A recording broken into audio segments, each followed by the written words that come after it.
saya berdiri dalam Dewan yang mulia ini kerana di hadapan saya adalah wanita hebat yang mewakili 40 kawasan Dewan Undangan Negeri Pulau Pinang. Saya percaya para perwakilan ini kini lebih cakna dengan politik dan lebih bersedia untuk mencorakkan pentas politik dengan kemahiran pengucapan awam yang digilap para perwakilan lebih yakin untuk tampil ke hadapan dalam dunia politik. Bersempena dengan Sidang Wanita Pulau Pinang 2024, kami memohon inayah dan taufikmu.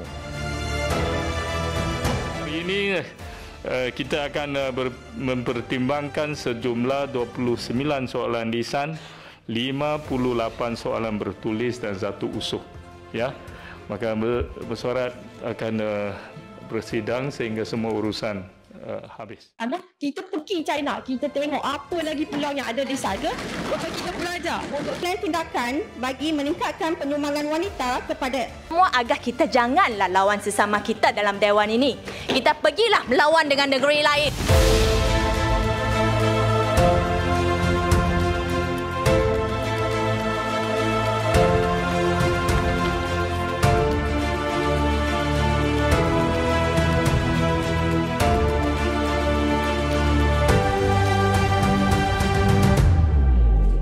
Pendapatan yang tinggi dan juga warga pendapatan yang rendah.